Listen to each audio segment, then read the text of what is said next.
ಶಾಸಕ ತಮ್ಮಯ್ಯ CM DKShi ಫ್ಲೆಕ್ಸ್ಗೆ blade ಹಾಕಿದ ಕಿಡಿಗೇಡಿಗಳು ಪೊಲೀಸ್ ವಶಕ್ಕೆ.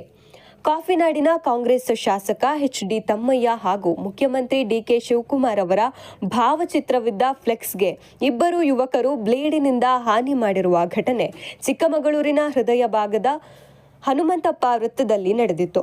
ನನಗೆ ಈ ಶಾಸಕ ಇಷ್ಟವಿಲ್ಲ ಎಂದು ಹೇಳುತ್ತಾ ಬ್ಯಾನರ್ಗೆ ಬ್ಲೇಡ್ ಹಾಕಲಾಗಿದ್ದು, ವಿಷಯ ತಿಳಿಯುತ್ತಿದ್ದಂತೆ ಬಸವನಹಳ್ಳಿ ಠಾಣೆ ಪೊಲೀಸರು ತಕ್ಷಣವೇ ಇಬ್ಬರು ಆರೋಪಿಗಳನ್ನು ವಶಕ್ಕೆ ಪಡೆದಿದ್ದಾರೆ. ಬಂಧಿತರನ್ನು ಚಿಕ್ಕಮಗಳೂರು ತಾಲೂಕಿನ ಕೊಳಗಾಮೆ ಗ್ರಾಮದ 27 ವರ್ಷದ ಸಂದೀಪ್ ಮತ್ತು 20 ವರ್ಷದ ದಿಲೀಪ್ ಎಂದು ಗುರುತಿಸಲಾಗಿದೆ. ಇವರಲ್ಲಿ ಸಂದೀಪ್ ಕೂಲಿ ಕಾರ್ಮಿಕನಾಗಿದ್ದು, ದಿಲೀಪ್ ಕೆಇಬಿ ಕಾಂಟ್ರಾಕ್ಟರ್ ಬಳಿ ಕೆಲಸ ಮಾಡುತ್ತಿದ್ದ ಎಂದು ತಿಳಿದುಬಂದಿದೆ. ಪ್ರಾಥಮಿಕ ತನಿಖೆಯ ಪ್ರಕಾರ ಆರೋಪಿಗಳು ಮದ್ಯದ ಅಮಲಿನಲ್ಲಿ ಈ ರೀತಿ ಫ್ಲೆಕ್ಸ್ಗೆ ಬ್ಲೇಡ್ ಹಾಕಿದ್ದಾರೆ ಎಂದು ಶಂಕಿಸಲಾಗಿದ್ದು, ಬಸವನಹಳ್ಳಿ ಪೊಲೀಸರು ಇಬ್ಬರನ್ನು ವಶಕ್ಕೆ ಪಡೆದು ವಿಚಾರಣೆ ನಡೆಸುತ್ತಿದ್ದಾರೆ. N4 ನ್ಯೂಸ್, ಇದು ನಿಮ್ಮ ಧ್ವನಿ.